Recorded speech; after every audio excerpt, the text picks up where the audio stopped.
В глубинах времени, когда Земля была молода и дика, наши далекие предки начали свой путь к выживанию. Это была эпоха, когда природа диктовала свои жестокие законы, а каждый день был не просто испытанием, а самое что ни на есть борьба за выживание.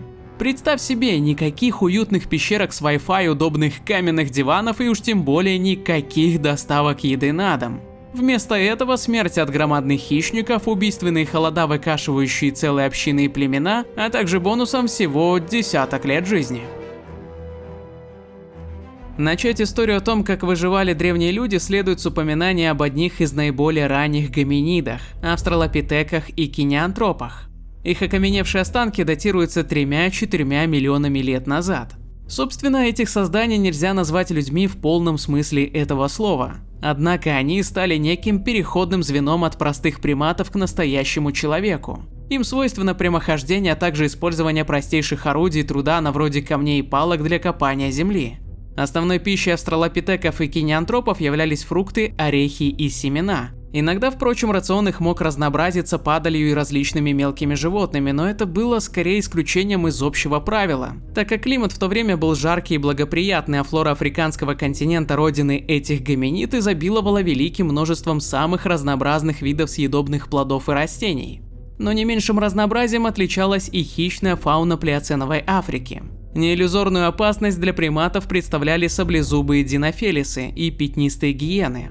Немалый вклад в депопуляцию наших предков также внесли и орлы. Множество найденных детских черепов австралопитеков, проломленных мощными клювами этих птиц, подтверждают страшную догадку.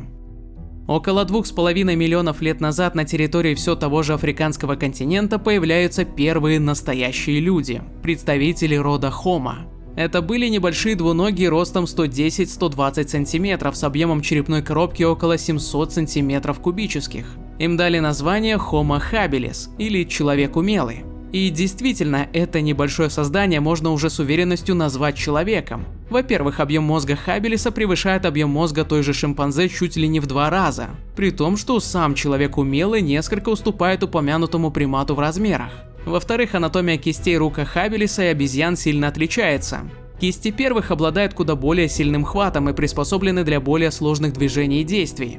В-третьих, человек умело уже вовсю пользовался орудием труда, изготовленным из твердого кварца, на добычу которого он отправлялся на весьма немалые расстояния, порой до 15 километров.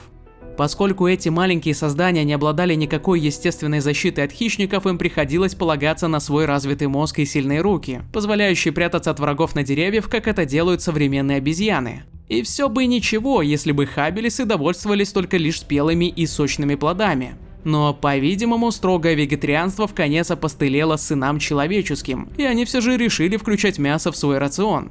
Само собой, толковых охотников из них выйти никак не могло. Толпа первоклассников с палками и камнями обладала примерно таким же охотничьим потенциалом, как отряд хабилисов, а потому полакомиться сочным стейком они не могли, лишь прибегнув к падальничеству. Но и тут не все гладко. Для этого нужно было отогнать от добычи других хищников, крупных и опасных, таких как гиены рода Чейсмопортес, помимо своих грозных челюстей, славящихся также небывалой скоростью бега. Прибавь сюда тот факт, что охотились эти гиены группами, и в итоге получишь довольно печальную картину для наших с тобой предков, возжелавших сытной мясной пищи. Каждая такая вылазка, скорее всего, оборачивалась смертью 1–2 человек, своего рода размен в весовом эквиваленте. Еще более страшными врагами были гоматерии, саблезубые кошки, достигающие величины современного льва. Множество изувеченных костей хабилисов со следами клыков гоматериев, найденных в Танзании, указывает на то, что саблезубые кошки не брезговали нападениями на древних людей, представляющих для них легкую добычу. Неудивительно, что средняя продолжительность жизни среди хабилисов могла не доходить до 12 лет, что в 6 раз ниже продолжительности жизни современного человека. Подумать только, а ведь мы еще жалуемся. Приблизительно 2 миллиона лет назад на восточноафриканских землях появился новый вид людей – Homo erectus, или человек прямоходящий. Этот вид широко расселился по всему Старому Свету и разделился на ряд локальных подвидов. В отличие от хабилисов, эректусы обладали довольно высоким ростом до 180 сантиметров и объемом мозга почти в 2 раза больше, чем у своего предка. Зубы этих древних людей были куда лучше приспособлены к мясной пище, нежели зубы хабилисов. Да и в целом этот вид уже можно назвать полноценными охотниками. Именно Эректусу приписывают изобретение ашерской культуры каменных орудий, включающие в себя двулезвенные инструменты, помимо охоты, используемые в разделке мяса, древесины и тому подобного. Также человек прямоходящий был первым из людей, научившихся обращаться с огнем. Это дало массу преимуществ перед реалиями жестокого мира. Готовка еды, поддержание тепла и продление светового дня, а следовательно физиологической активности. Кроме того, огонь отпугивал диких зверей, а это уже само по себе немалое достижение. А отпугивать было кого? По-прежнему крупные саблезубые кошки, такие как Мегантерион, являлись наиболее опасными хищниками, способными одним прыжком сбить человека с ног и разорвать ему глотку. А стая гигантских гиен пахикракут, каждая из которых достигала веса в 110 кг и размером с молодого льва, обращала в бегство целый отряд вооруженных копьями и топорами мужчин. Но теперь, помимо хищных зверей, угроза для человека исходила также и от потенциальной жертвы. Ведь охота уже шла на крупную добычу слонов, носорогов и гиппопотамов. Представь себе, что может вытворить разъяренное, утыканное копьями чудовище весом в 5-6 тонн с жалкими двухногими, попавшими к нему под ноги. Неудивительно, что охотничьи отряды в таких схватках могли терять по несколько человек за раз. Но не только звери несли смертельную опасность для древних людей. Ископаемые останки эректусов рассказывают нам о тяжелых болезнях, поражающих наших предков. Например, на острове Явы найдены кости пятикантропа, обширно пораженные экзостозом, болезненными опухолями костной ткани. А многочисленные останки из африканских отложений свидетельствуют о частом гипервитаминозе витамина А, распространенном среди эректусов и вызванном перееданием печени хищных животных. Заболевание это сопровождается тяжелейшей многомесячной агонией, приводящей в итоге к смерти больного. Кроме всего прочего, окончательный переход к прямохождению привел к появлению осложнений при родах, вследствие чего срок жизни женщин вида Homo erectus резко сократился. Да и вообще средняя продолжительность жизни людей той эпохи не превышала 20 лет.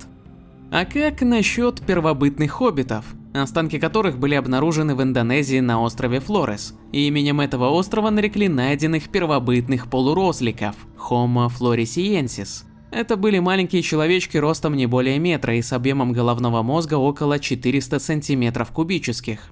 Вместе с их костями обнаружили многочисленные следы их культуры, каменные орудия, различные украшения, красители и свидетельства культовых захоронений.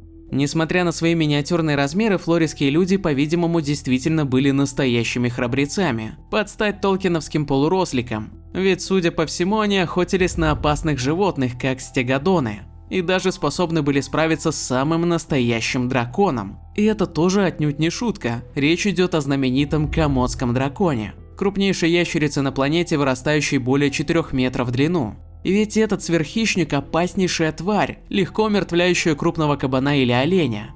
Нам же остается только догадываться, сколько бесстрашных маленьких хоббитов погибло в зубах этих драконов. В отложениях Европы и Средней Азии, датированных возрастом 500 тысяч лет и позднее, встречаются останки неандертальцев, особой и, как принято считать многими учеными, тупиковой ветви человеческой эволюции. Неандертальцы отличались невысоким ростом до 160 сантиметров, мощным телосложением и большим объемом головного мозга, до 1750 сантиметров кубических, превосходящим, кстати, объем нашей черепной коробки. Им приписывают создание орудий микокского и мустерского типа, а также первого музыкального инструмента костяной флейты. Помимо этого, у неандертальцев было развито изобразительное искусство, присутствовала медицина и религиозные представления. Вероятно, на долю именно этого народа выпали самые тяжелые испытания. Недаром многие из нас при упоминании словосочетания «первобытный человек» невольно представляют себе образ неандертальца как некий архетип живого существа, выживающего в невероятно экстремальных условиях. Главным и постоянным врагом этих людей являлся холод, который принесло с собой плейстоценовое оледенение, унесшее жизни множество видов животных, не сумевших приспособиться к суровым условиям. Главным оружием в борьбе против холода был, разумеется, огонь. Именно в те далекие времена огонь стал символом жизни, тепла и безопасности. Невозможность развести костер или поддержать очаг в жилище означала неминуемую смерть для всего племени. Огонь был источником тепла, горячей питательной пищи, а также защитой от блуждающих в ночной тьме хищных зверей. При свете костра велись вечерние беседы, зарождались первые фольклорные сказания и произведения наскальной живописи. Кроме привычных для обитания пещер, неандертальцы могли возводить жилища из костей и шкур мамонтов, разделенных внутри на кухню, спальню и мастерскую для изготовления орудий. Мамонты, помимо бизонов, шерстистых носорогов и мускусных быков, являлись наиболее желанной и опасной добычей для неандертальца. В зауральских и сибирских отложениях часто находят позвонки и ребра мамонтов, пробитые кремниевыми наконечниками копий. Шерстистый мамонт не является крупнейшим представителем своего рода и значительно уступает в габаритах своим южным собратьям. Однако размерами он сравним с современным африканским слоном, а по массивности значительно превосходит его. И как же одолеть такую громадину, защищенную толстенной шкурой и обычными каменными копьями? Вопрос сложный, и учеными до сих пор строятся догадки о том, как же все-таки неандертальцам удавалось сражать этих могучих зверей. Скорее всего, используя свой небольшой рост, они действовали подобно современным африканским пигмеям, охотящимся на слонов. Один из пигмеев находился в засаде или осторожно подбирался вплотную к слону под брюхо и изо всех сил всаживал в него каменное копье. Затем бросался на утек, оставляя раненое животное со страшной кровоточащей раной на животе. Постепенно слон слабел, отбивался от стада, и преследующий его отряд охотников забрасывал и добивал копьями. Но следовало быть крайне осторожным и ловким. Одним удачным махом своих громадных бивней мамонт мог сбить с ног и покалечить сразу несколько человек. Другими страшными врагами неандертальцев были хищники плейстоценовой эпохи. Пещерный лев, размерами не уступающий современному бенгальскому тигру, и пещерный медведь, с которым у человека складывались особые отношения. Дело в том, что этот зверь, достигающий порой 700 кг массы, селился в глубоких скалистых пещерах. Зачастую на такие пещеры набредали странствующие в поисках пищи и крова племена неандертальцев и поневоле будили грозного хозяина. И тогда под пляшущие отцветы костров на стенах пещеры и крики женщин, прижимающих к себе детей, разыгрывались потрясающее воображение кровавой битвы. Болезни также не обходили неандертальцев стороной. Наиболее частыми недугами, судя по найденным скелетам, являлись артрозы, следствие долгого пребывания в холодных и влажных пещерах. Нередки были тромбозы и инсульты. И, наконец, именно с неандертальцев начинается систематическое поражение отдельных индивидов такими расстройствами, как синдром Дауна, болезнь Альцгеймера и шизофрения. И вот 300 тысяч лет назад появился Homo sapiens, современный человек.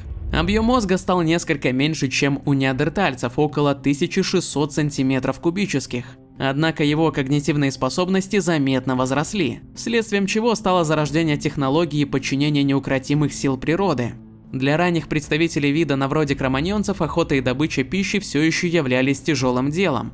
Хотя постепенно, по мере увеличения социального фактора и возникновения крупных селений, угроза смерти от диких зверей становилась все меньше и меньше. В связи с этим средняя продолжительность жизни возрастает до 26 лет. К мезолиту этот параметр составляет уже 35, а современный человек живет в среднем 73 года. Как говорится, почувствуй разницу. Теперь же главную опасность для человека представляли не хищные звери, а сам человек. Стычки и племенные конфликты известны еще со времен раннего плейстоцена. Однако у новоиспеченного человека разумного это явление обрело совершенно новые масштабы. Эволюционировавший мозг развил в людях не только позитивные аспекты, такие как наука и искусство, но и давал спуск темным явлениям человеческой души, упакованных в обертку разнообразных кровавых культов, войн и ксенофобии. Тот же каннибализм, явление широко встречающееся еще у самых ранних гоминид, дошел до наших дней. Его практиковали и хаббелисы, и неандертальцы, и многие относительно современные народы на вроде ацтеков и маори. Весь наш современный мир с его компьютерными технологиями, напичканными электроникой, домами и роскошными автомобилями S-класса существует лишь потому, что когда-то давно наши прародители, дрожащие в промерзшей пещере от холода и ужаса надвигающейся ночи, от полученных ран и тяжелых болезней, от рева громадного зверя, пробудившегося и заворчавшего где-то в глубине пещеры, преодолели испытания жизнью.